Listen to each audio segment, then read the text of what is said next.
All right, welcome back to the driveway.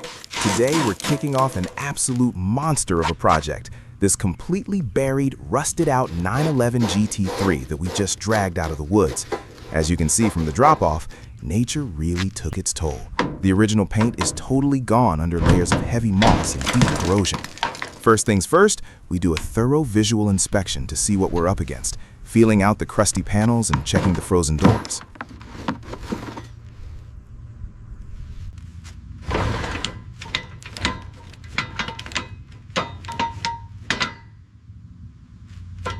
We bring out our basic supplies, slide the heavy floor jack under the subframe, and get this chassis up in the air.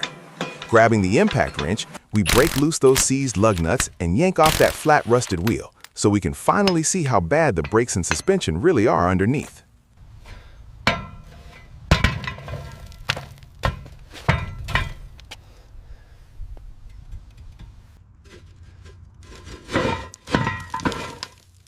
With the front end up, we rip off the remaining heavy, rusted wheels to get the entire chassis completely off the ground and sitting securely on 4 jack stands.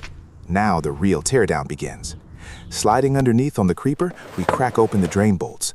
Watching that pitch-black, sludgy oil and the foul, cloudy coolant pour out really shows how long this thing has been sitting dead.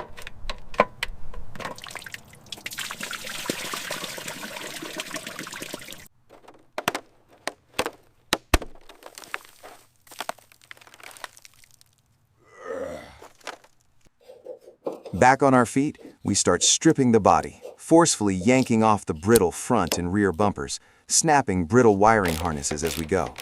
We unbolt and pull away the rotten front fenders to reveal the terrifying extent of the skeletal rust underneath. And finally, with a ton of force, we break the rust seal and wrench that stubborn driver's door wide open to expose the forgotten interior.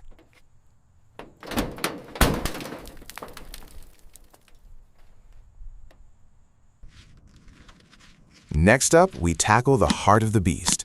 We pop the rear deck lid and start disconnecting the brittle wiring harnesses and crusty fuel lines to free up that massive flat-6 engine.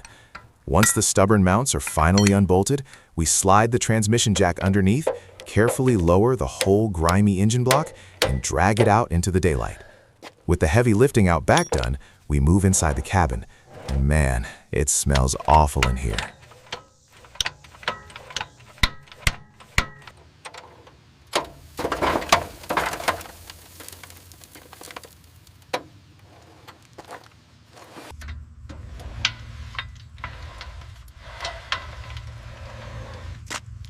We unbolt the mold-covered steering wheel, wrestle out those heavy, torn leather bucket seats, and finally rip up the damp, disgusting carpet, which unfortunately exposes some massive, terrible rust holes in the floorboards that we are definitely going to have to cut out and fix later.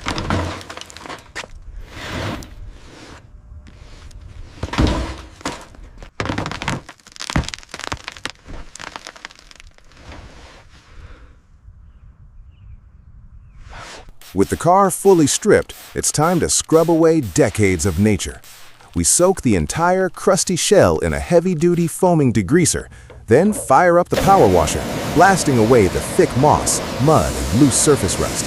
It makes a huge, muddy mess on the driveway, but it reveals the true, hardened rust we're up against underneath.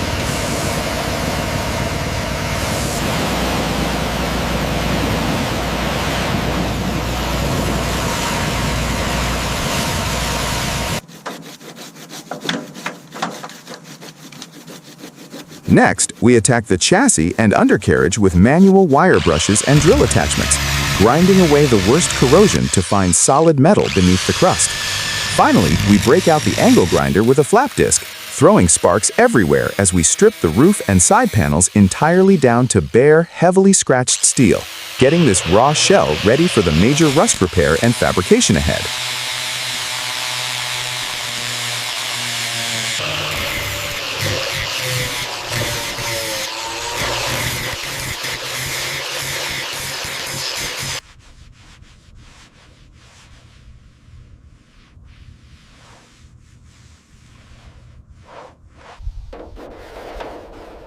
With the car stripped to bare metal, the ugly truth comes out. We've got some serious rust holes in the floorboards and the quarter panels. Using a thick marker, we trace out the rotten sections and slice them completely out with a cutting wheel, leaving clean, rectangular cavities. We transfer those templates to fresh sheet metal, snip out perfect patch panels, and lock them into place with vice grips.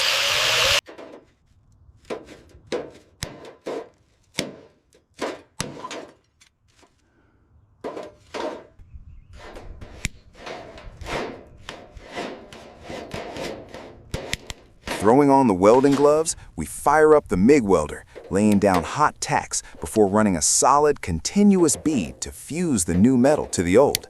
Once it cools, we take the angle grinder and shave that bumpy weld completely flat, finishing it off with a smooth, tight wipe of body filler to make the seam entirely disappear.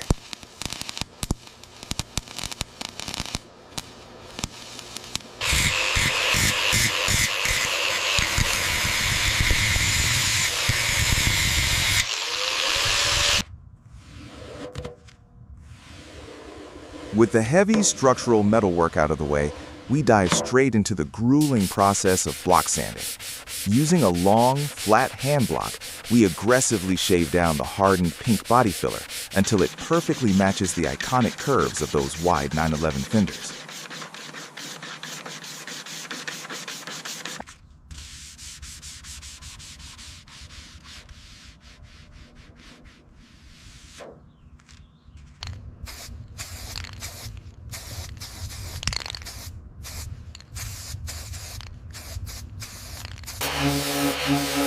We hit it with a quick mist of black guide coat to find any hidden low spots, then bring out the pneumatic orbital sander to effortlessly erase those harsh grinder scratches from the rest of the body panels, burying themselves in a massive cloud of fine dust. Finally, we blast the whole shell with compressed air and perform a thorough solvent wipe down, leaving us with a perfectly clean, totally matte patchwork of bare metal and filler. A flawless blank canvas ready for its first coat of primer.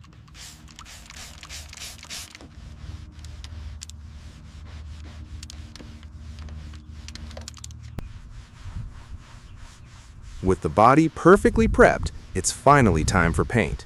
First, we carefully mask off the glass and interior with brown paper and yellow tape to protect against overspray. We mix up a batch of heavy-build epoxy primer, dial in our spray gun on some cardboard, and lay down a thick, flat gray coat over the entire car to seal the bare metal. Once that cures, we break out the soapy water and wet sand the whole body by hand, knocking down the texture until the gray primer is as smooth as glass.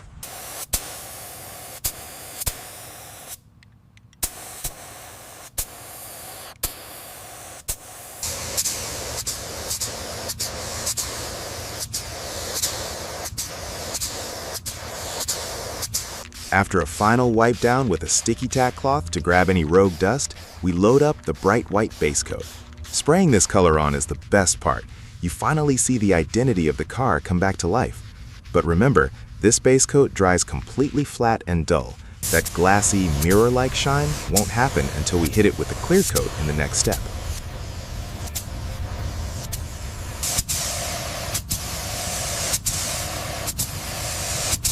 Now comes the magic. We load up the gun with a high-gloss clear coat and lay it down heavy. The moment that clear hits the dull base coat, the paint completely transforms, becoming wet, deep, and beautifully reflective. Once it cures, we'll notice some slight orange peel texture, so we bravely take ultra-fine 2000 grit sandpaper and wet sand the entire car until it's completely flat and frosted dull again.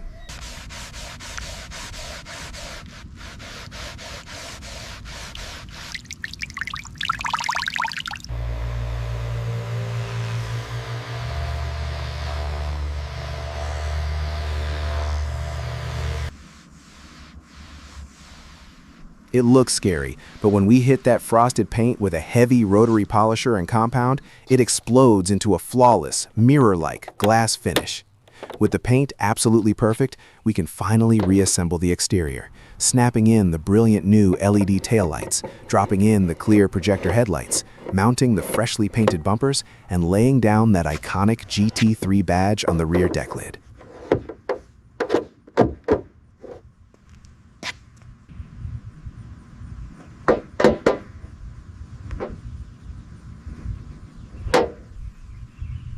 With the exterior looking like glass, we shift our focus to getting this beauty back on the road. We take our freshly cleaned and rebuilt flat 6 engine, drop on the new gaskets, tighten down the fresh silicone hoses, and slide it right under the bumper. A few pumps of the transmission jack, and the engine tucks perfectly up into that glossy white engine bay.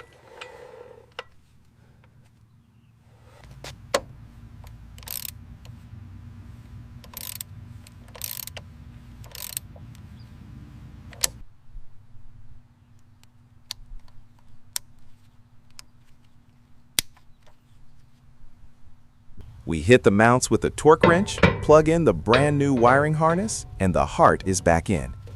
For the corners, we completely ditch the old crusty suspension, bolting in shiny red coilovers, massive cross-drilled rotors, and big calipers. We throw on a set of flawless silver alloy wheels with sticky new tires, twist the floor jack, and finally, lower this restored masterpiece back down onto the driveway.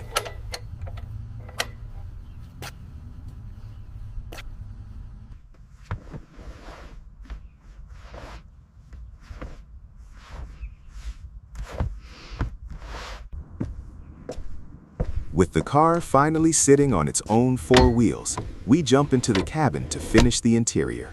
We lay down brand new plush black molded carpet, bolt in those gorgeous leather and Alcantara racing seats, and lock the new steering wheel onto the column. Moving to the back, we pour in fresh golden synthetic oil and fill up the cooling system with bright pink antifreeze.